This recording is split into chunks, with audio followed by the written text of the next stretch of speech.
Dengan lensa kamera, kita akan melihat pelbagai sudut dalam kehidupan. Dengan lensa daripada Al-Quran, kita melihat isu makanan, keluarga dalam perspektif yang lebih luas daripada Tuhan. واجعله لنا هجتين يا رب العالمين.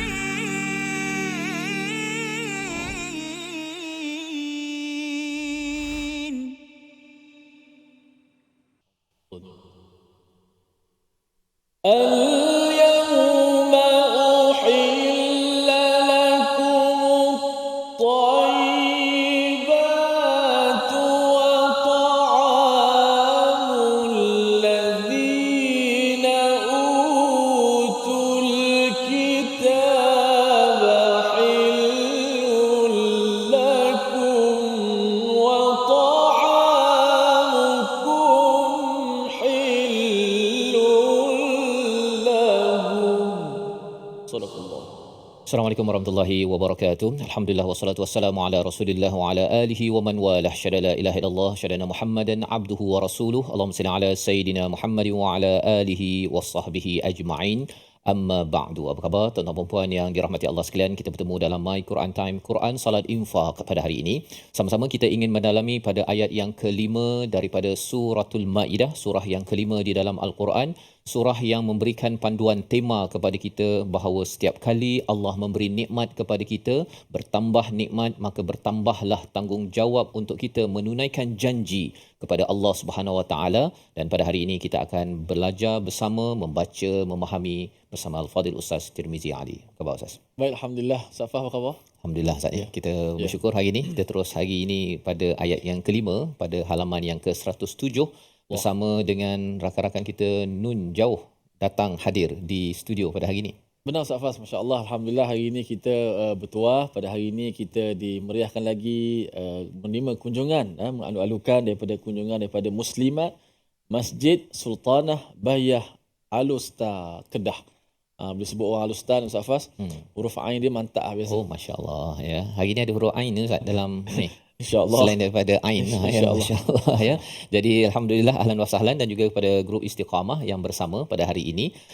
Yang kita harapkan terus istiqamah di studio, yang berada di rumah, untuk sama-sama kita memulakan sesi kita dengan doa subhanakala ilmalana illa ma 'allamtana innaka antal alimul hakim rabbi zidni ilma. Moga-moga Allah terus memberikan kebaikan, keberkatan kepada sesi kita pada hari ini. Mari sama-sama kita saksikan apakah ringkasan bagi ayat yang kelima Suratul Ma'idah. Iaitu pada halaman yang ke-107 ini kita mendalami bagaimana surah ini menyatakan diizinkan memakan binatang sembelihan ahlul kitab dan mengahwini ahli kitab yang beriman. Mari sama-sama kita membaca ayat yang kelima dipimpin Al-Fadhil Ustaz Tirmizi Ali. Sila Ustaz. Alhamdulillah, terima kasih Fadil Ustaz Tuan Fazrul, penonton-penonton, sahabat-sahabat yang dikasihi sekalian. Alhamdulillah, syukur pada Allah Subhanahu Wa Taala pada saat ketika ini dapat kita sama-sama dalam majlis ilmu. Mudah-mudahan dia menjadi salah satu daripada taman-taman syurga kita. Kita mencipta kenangan memori indah kita dalam menjadi seorang hamba yang mentaati perintah Allah. Maka di antara jalan-jalan yang perlu ditepuhi untuk sama-sama kita menambahkan lagi mendalami ilmu agama, apatah lagi kita nak bersama dengan Al-Quran, hidup kita dengan Al-Quran dan hidupkan hati kita dengan Al-Quran. Alhamdulillah, dan kita hari ini kita masuk pada ayat yang kelima surah Al-Ma'idah, mana ayatnya panjang-panjang juga. Satu ayat saja walaupun ayat 5 hari ini, tapi ada dalam lebih kurang 5 baris yang akan sama-sama kita dengar, kita ulang dan kita baca. Apatah lagi kalau kita dapat menghafaz sebahagian daripada ayat-ayat ini, mudah-mudahan menjadi motivasi kepada kita, kuat kepada kita untuk terus kita beramal. Baik, kita nak baca terlebih dahulu ayat yang kelima, sama-sama kita hayati dan dengar. Mudah-mudahan Allah Subhanahu Wa Taala merahmati kita semua. Auzubillahi minasyaitonirrajim. Bismillahirrahmanirrahim. اليوم أحل لكم الطيبات وطعام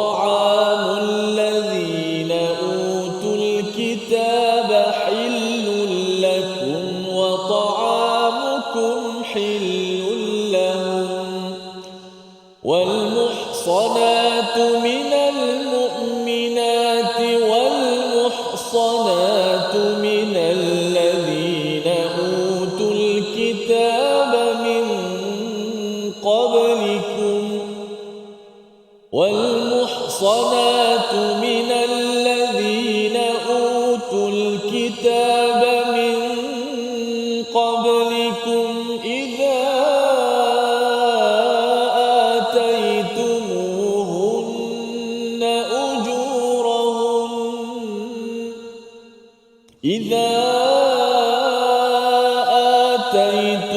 آتيتموهن أجورهن محصنين غير مسافحين ولا متخذي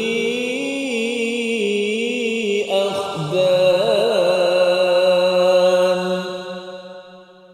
ومن يكفر بالإيمان فقد حبط عمله وهو في الآخرة من الخاسرين.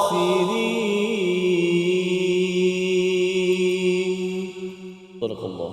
Surah Al-Azim, gitulah bacaan daripada ayat yang ke-5 Suratul Maidah. Untuk sama-sama kita meneruskan pelajaran pengajian kita. Sebelum ini kita sudah pun bertemu dengan ayat yang ketiga daripada surah Al-Maidah. Allah meletakkan istilah Al-Yawm. Akmaltu lakum dinakum wa atmamtu alaikum ni'mati. Maksudnya Allah menggunakan perkataan al-yaum, maksudnya pada hari ini. Maka pada ayat yang kelima juga Allah memulakan dengan perkataan al-yaum. Mengapa penting perkataan al-yaum, hari ini?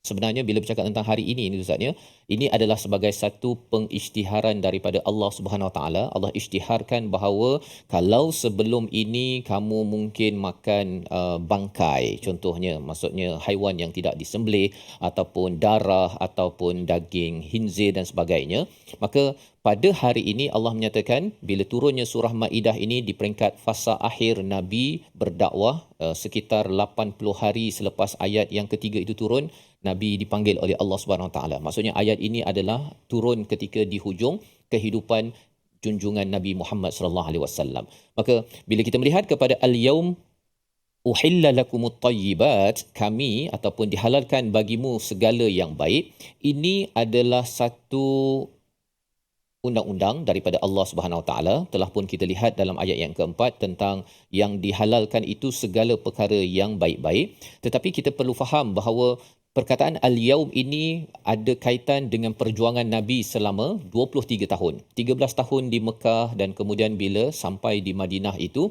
makan masa sekitar 10 tahun sehinggalah turun ayat yang kelima ini. Jadi apabila kita melihat perkara ini pada waktu ini Ustaz ya, kita mungkin kata bahawa saya makan makanan yang halal.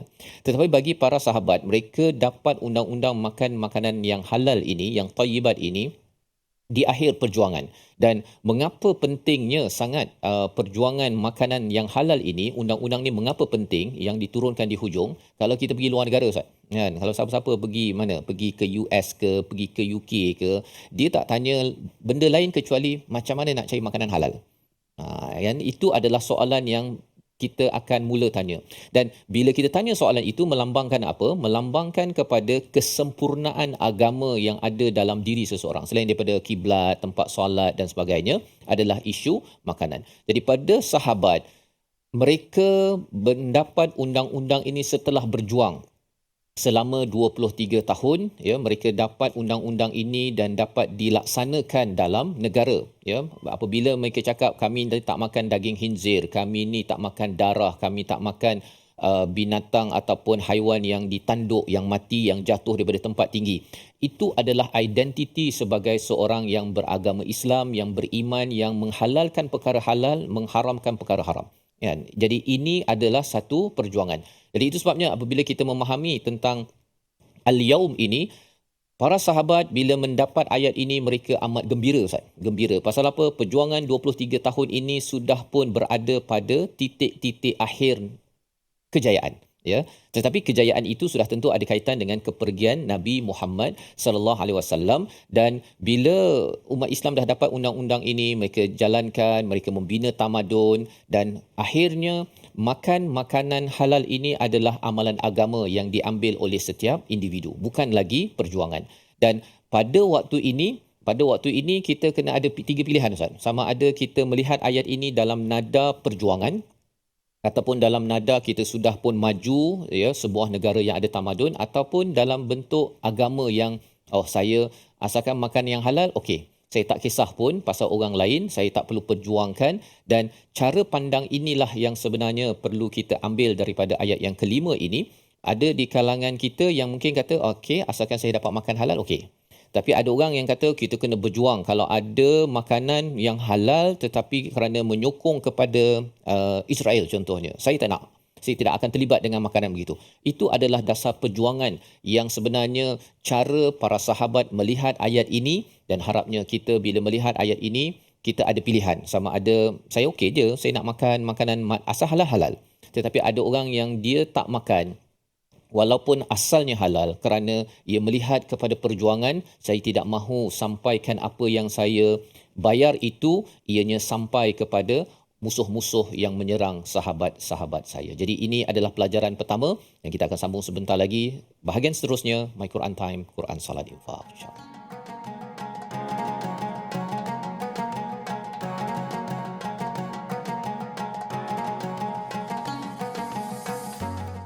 واجعله لنا هجتين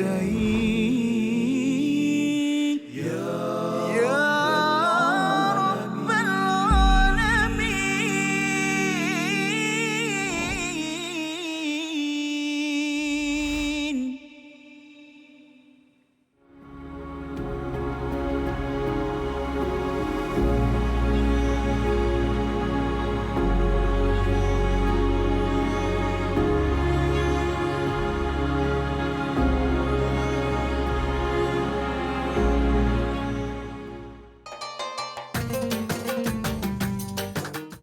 اقرأ باسم ربك الذي خلق. Hayati isi kandungan Al-Quran dalam My Quran Time. Setiap hari jam 12 tengah hari di TV9 dan saluran Astro 149. Quran Salat. Infak.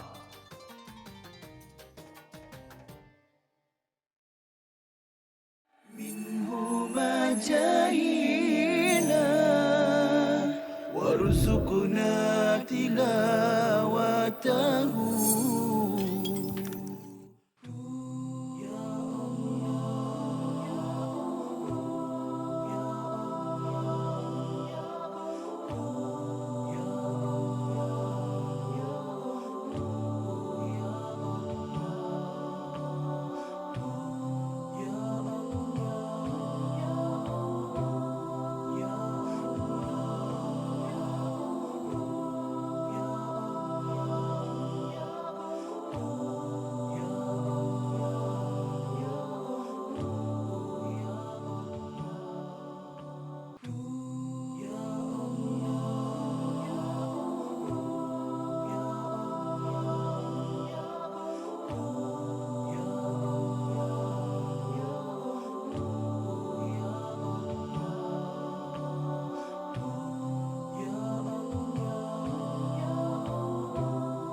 واجعله لنا هجتين يا رب العالمين.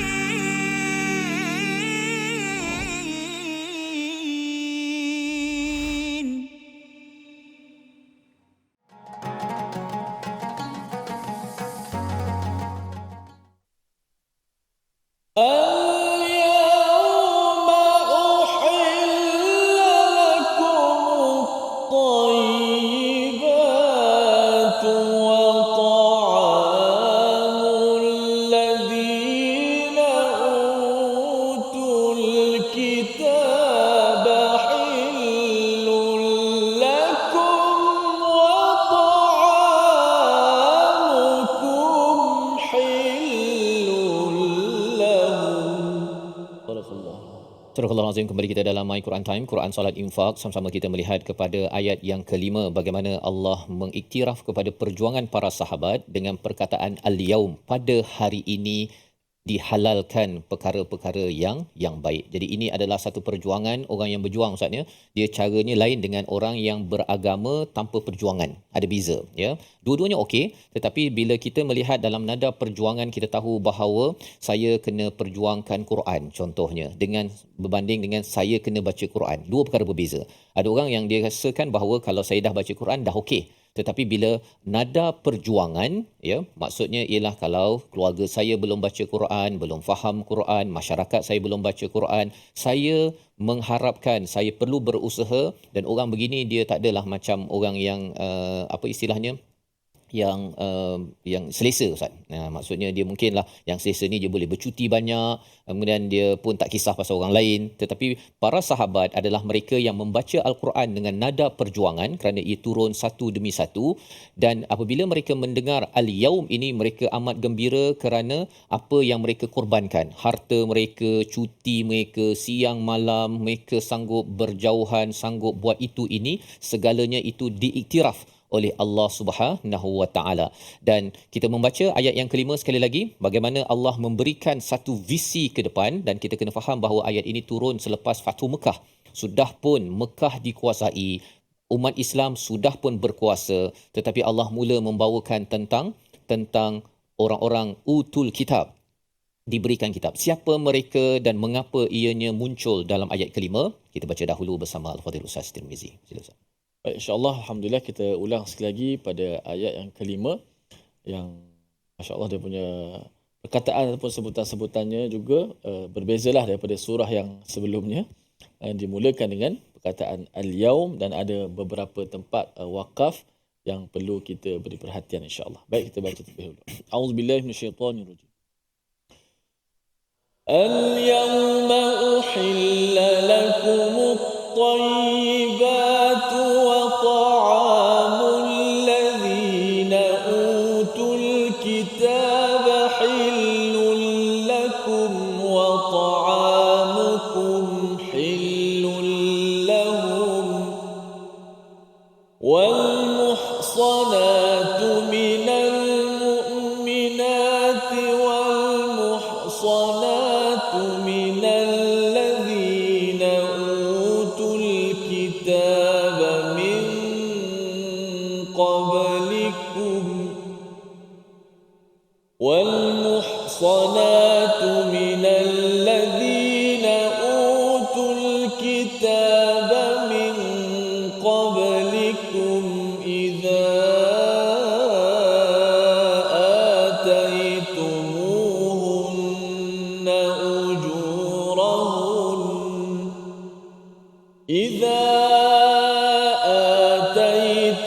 آتيتموهن أجورهن محصنين غير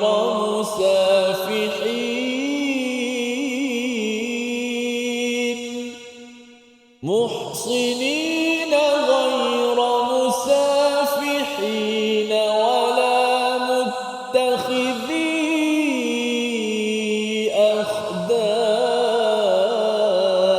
أخدان ومن يكفر بالإيمان فقد حبط عمله وهو في الآخرة من الخاسرين.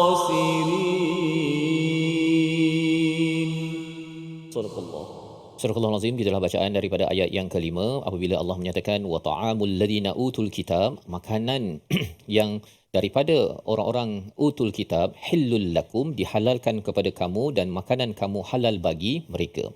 Di dalam ayat ini sebenarnya memberi visi kepada para sahabat pada Nabi sallallahu alaihi wasallam selepas Fathu Mekah, mereka akan mendekati, pasal di Mekah tak ada orang ahli kitab Ustaz ya asalnya. Jadi sebenarnya memberi visi bahawa mereka akan menyerang ataupun akan mendekati kepada orang Rom dan Farsi yang ada kuasa pada waktu itu, dan mereka itu adalah di kalangan orang-orang utul kitab.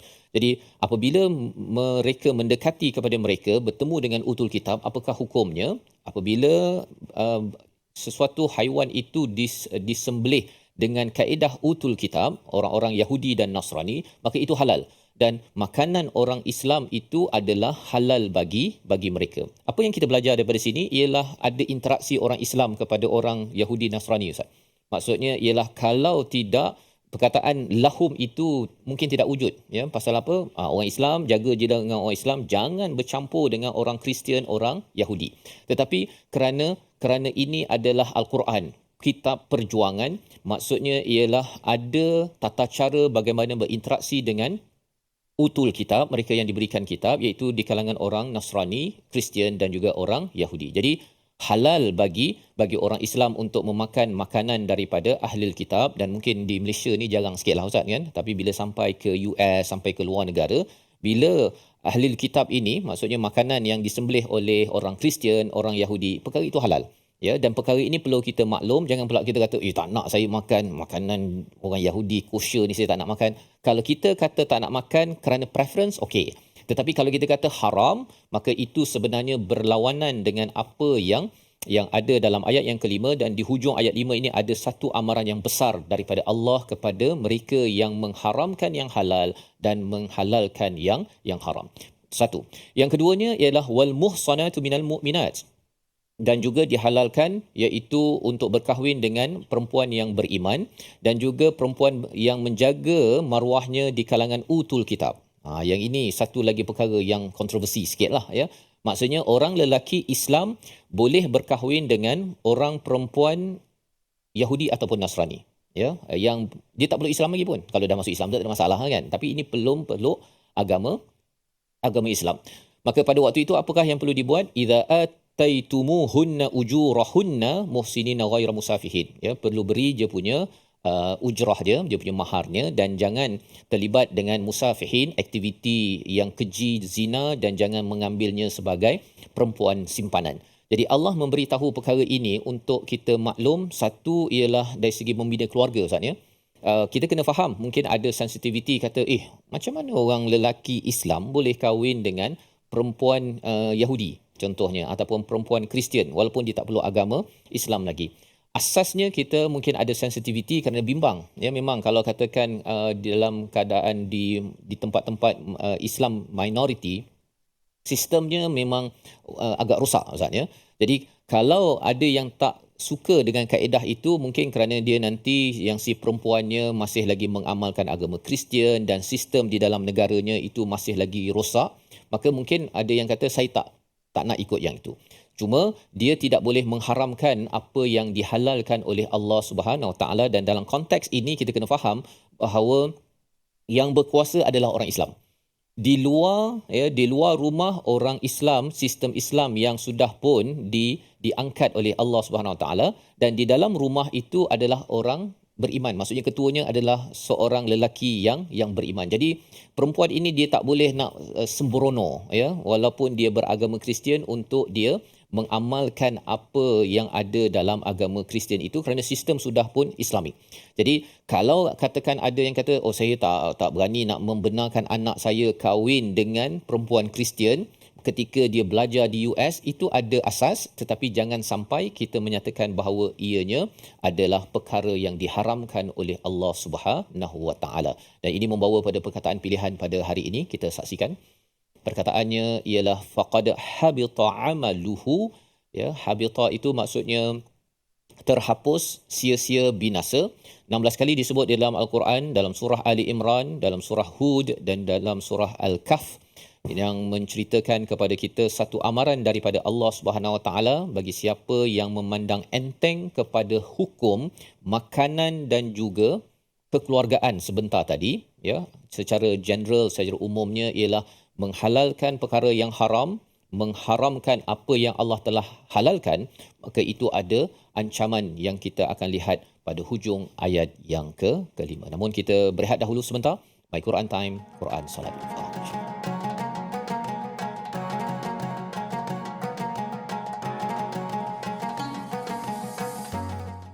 واجعله لنا هجتين يا رب العالمين.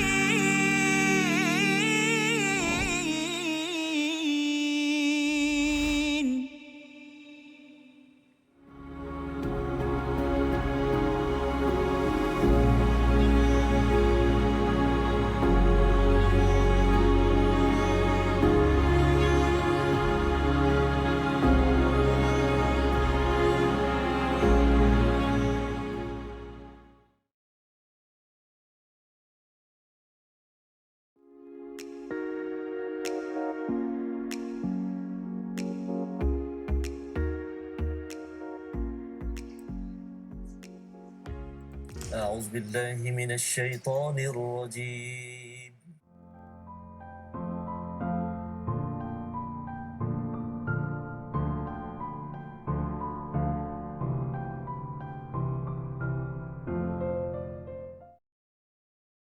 منهما جاهينا وارزقنا تلاوته. Hadis ni dikategorikan sebagai hadis palsu kerana dia mempunyai ciri-ciri hadis palsu, iaitu amalan yang ringkas saja, maknanya satu amalan tetapi ganjaran dia seperti ganjaran pahala Nabi Ibrahim. Masya Allah, macam tu Ustaz ini. Seakan-akan Ustaz ini malam ke-8 solat tarawih dapat pahala Allah. Nabi Ibrahim terus. Yang menariknya doktor, saya pernah ada buku ni. Masya Allah. Ya, saya pernah ada buku ni, dia kata malam pertama pahala ni sebini kan. Betul. Tapi dulu kita tak berapa nak belajar sangat kan. Jadi kita dah tahu tentang kata hadis yang viral tapi tak sahih ni, kita ambil lah iktibar kan. Betul, betul. Yang ni yang sangat penting kita belajar tentang pengajian hadis ni tuan-tuan. Barangkali sebelum ni banyak juga tersebar hadis-hadis yang kita biasa dengar dalam masyarakat, tetapi kita bimbang hadis-hadis ini adalah hadis yang tidak kena ataupun tidak benar. Dan salah satu ciri-ciri hadis yang tidak betul ataupun palsu ini, seperti mana yang disebutkan dalam slide itu tadi, ganjaran yang sangat besar terhadap satu pahala, terhadap satu amalan yang واجعله لنا حجتين يا رب العالمين.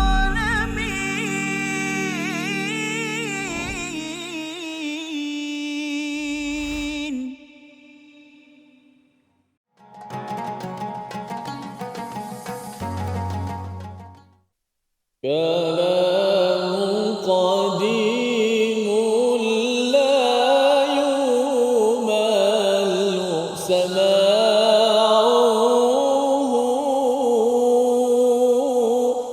تنزه عن قول وفعل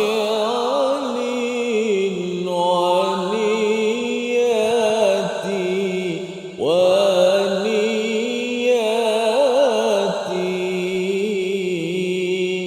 كلام قديم لا يمل سماعه تنزه عن قول وفعل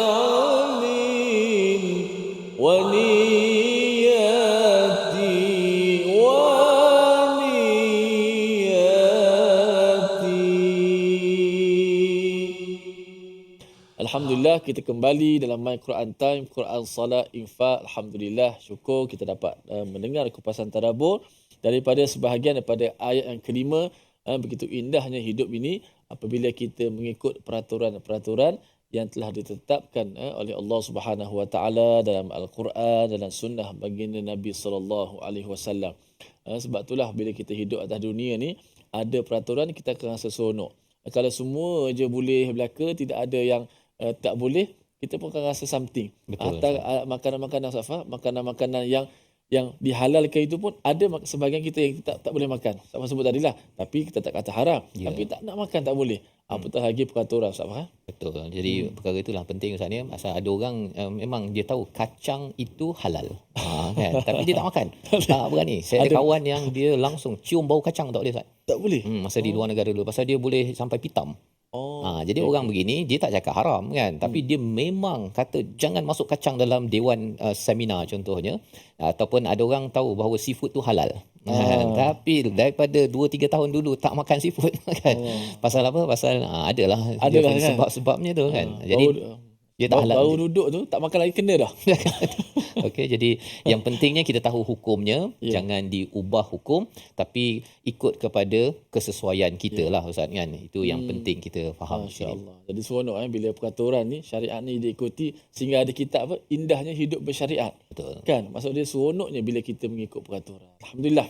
Baik sahabat-sahabat sekalian, alhamdulillah sekali lagi saya mengalukan kedatangan di studio kita daripada Al-Ustaz masjid Muslimat daripada Masjid Sultanah Bahiyah Al-Ustaz Kedah Darul Aman. Alhamdulillah.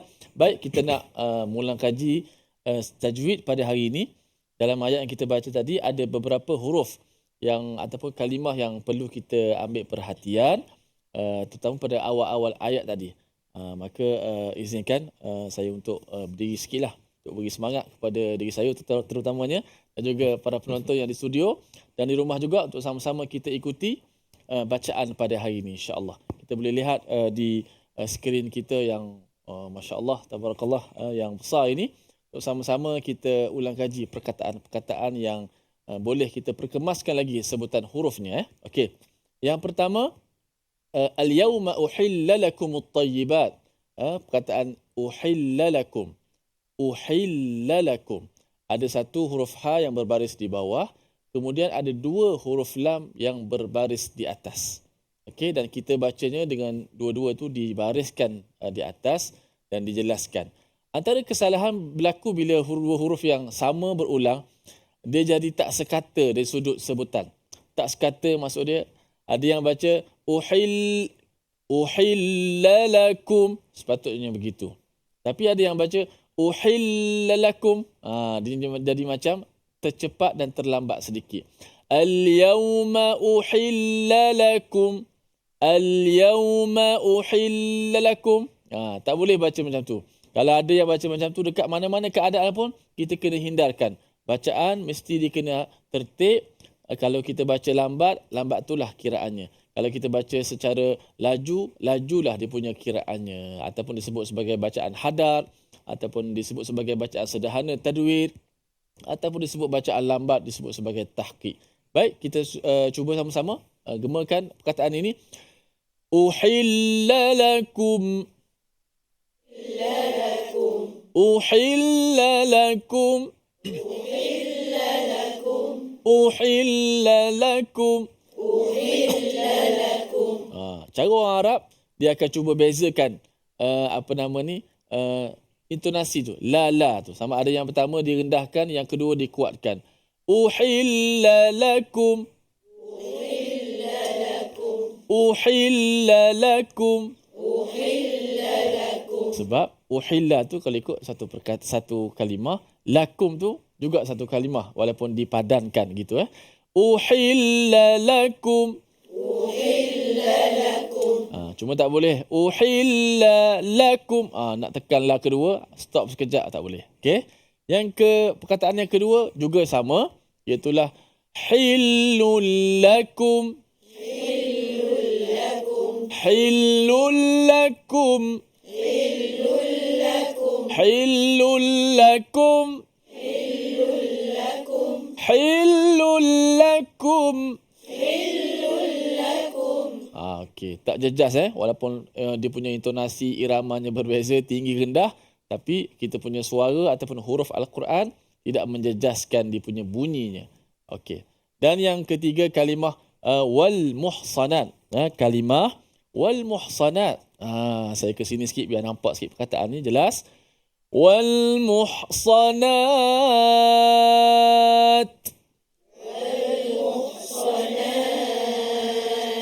Wal muhsanat. Huruf ha ni kalau mati sebelum ni baris depan agak lemah sedikit. Huruf ha tu dah lemah. Tetapi bila dia mati sebelum baris depan, dia mudah untuk kita tak bunyikan ha dengan tepat. Jadi cara kita bacaan tu wal muh, macam tu. Ha tu dikeluarkan dalam keadaan mulut kita jangan kekal pada muncung baris depan mim itu. Muh. Cuba sebut wal muh, muh, wal muhsanat,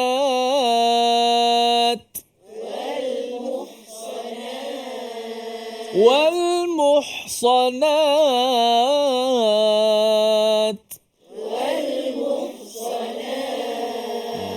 Tak boleh wal muhsana, bukan muh gitu. Wal muhsanat.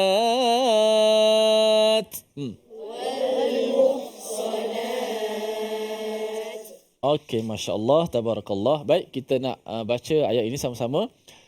Al-yawma uhilla lakumut tayyibat.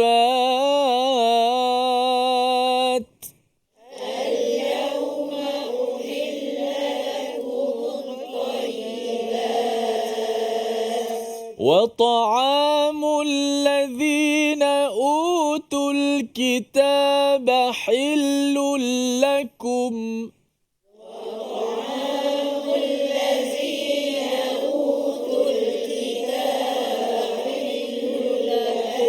وطعامكم حل لهم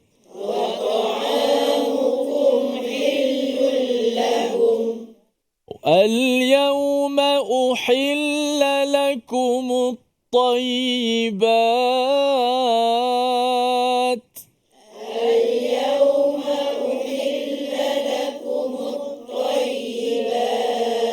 لكم الطيبات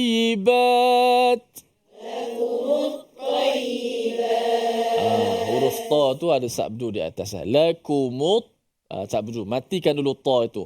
Lakumut tayyibat. Itu Al-yawma uhilla lakumut tayyibat.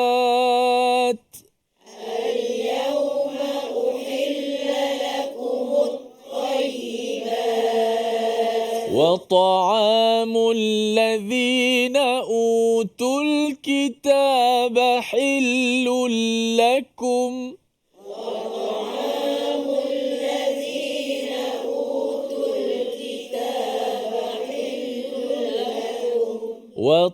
وطعامكم حل لهم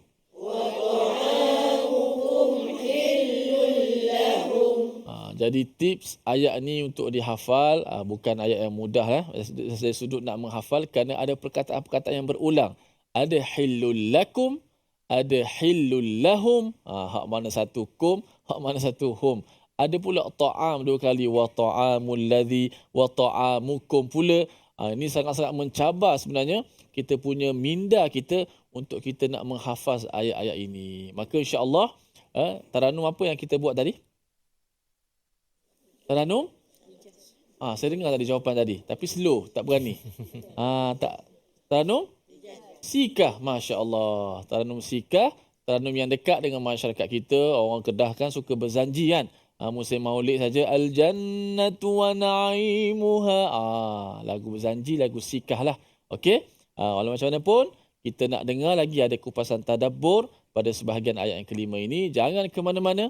Kembali selepas ini, My Quran Time, Quran, Salat, Infak.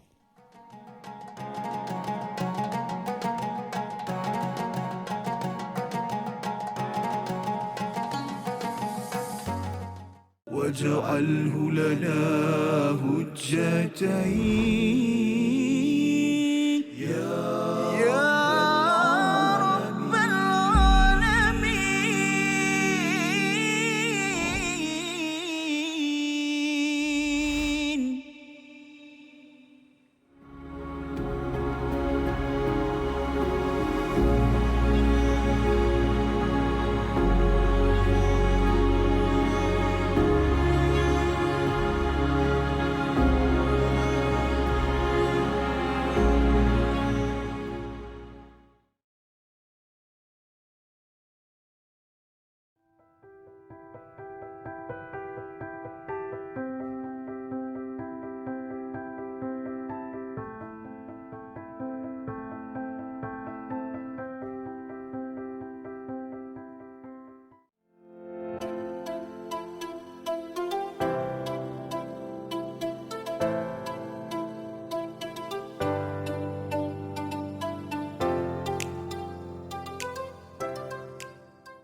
جاهينا وارزقنا تلاوته.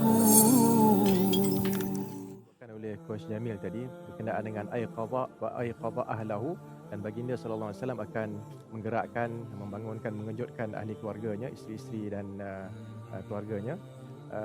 Itu adalah benda yang memang kita akan faham terus daripada hadis tersebut. Namun para ulama kita mengatakan yang perlu ditekankan daripada perkataan itu ialah kita tidak berseorangan melakukan kebaikan. Kita kena ingat bahawa kita ada keluarga yang kita nak gesa mereka, gerakkan mereka untuk melakukan ibadat bersama kita. Kita tak nak masuk syurga seorang-seorang. Itulah yang mudahnya. Okay, jadi kalau kita ada kawan, kalau kita tak ada keluarga, mungkin kita sedang belajar ke apa, kita ada kawan-kawan yang tidur, kejutkan dia bangun. Apatah lagi mungkin dia ada program pagi itu, program iftar dan sebagainya sebagai AJK kan dan sebagainya. Dia keletihan. Balik dah sembahyang tarawih dia tidur, kita cuba gerakkan dia, at least dia bangun, sekurang-kurangnya dia bangun dan dia membacalah sedikit zikir-zikir yang mudah dibaca dan pahala. واجعله لنا هجتين يا رب العالمين.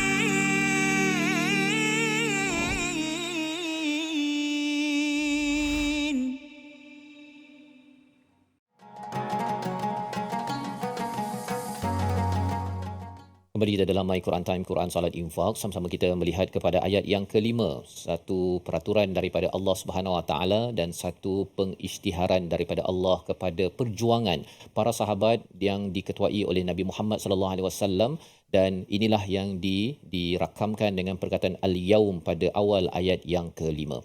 Dan kita sudah pun memaklumi tentang peraturan makanan dan juga bagaimana perkahwinan di antara ahli kitab itu dibenarkan. Syaratnya adalah lelaki si suami mestilah orang yang beragama Islam, yang perempuan boleh di kalangan orang Yahudi ataupun Nasrani yang muhsanat. Maksudnya adalah mereka yang menjaga tata susila, yang menjaga kepada adab pergaulan. Kalau yang jenis yang huha-huha tu Ustaz ya, itu bukan termasuk dalam istilah muhsanat yang ada di dalam ayat yang kelima ini. Dan mungkin ada yang tanya bahawa mana yang perlu diutamakan ya. Di sini kalau kita belajar dalam ulumul Quran ini, bila taqdim Allah awalkan sesuatu perkara, maksudnya itu keutamaan. Jadi di sini bila Allah nyatakan wal muhsanatu minal mu'minat, itulah yang lebih utama berbanding dengan wal muhsanatu minal ladzina utul kitab, iaitu mereka yang terjaga kesopanannya di kalangan ahli kitab ya, kerana Allah memulakan dahulu dengan orang-orang yang beriman di dalam agama Islam. Dan lebih daripada itu, apabila kita melihat kepada perkataan idza ataitumuhunna ujurahunna, ya, kalau belajar bahasa Arab Ustaz, dia ada istilahnya dhamir kan, kata ganti nama.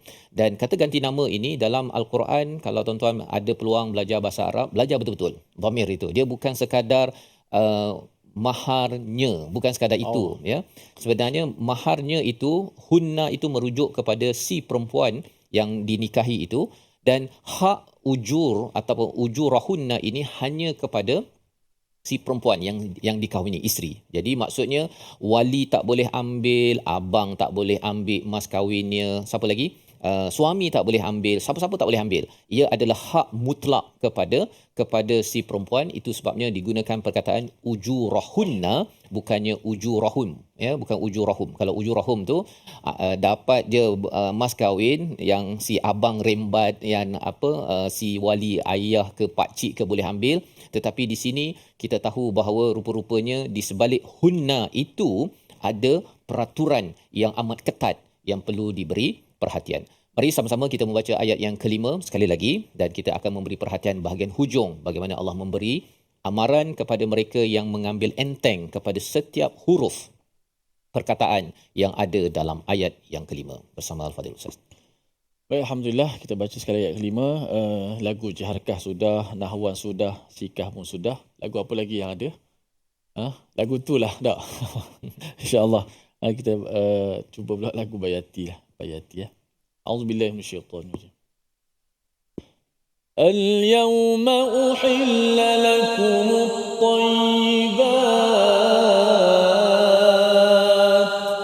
وطعام الذين أوتوا الكتاب حل لكم وطعامكم حل لهم والمحصنات من المؤمنات والمحصنات من الذين أوتوا الكتاب من قبلكم والمحصنات من الذين أوتوا الكتاب من قبلكم إذا آتيتموهن أجورهن محصنين غير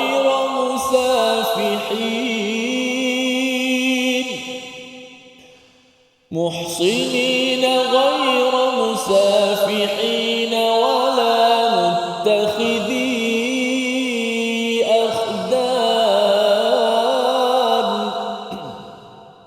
ومن يكفر بالإيمان فقد حبط عمله وهو في الآخرة من الخاسرين. صدق الله. Surah Al-Azim, kita bacaan ayat yang kelima dan di hujung itu Allah menyatakan barang siapa yang kufur dengan iman maka hancurlah, sirnalah dan terhapuslah segala amalnya, wa huwa fil akhirati minal khasirin, dan di akhirat mereka di kalangan orang-orang yang rugi. Mengapa amaran ini keras Ustaz ya?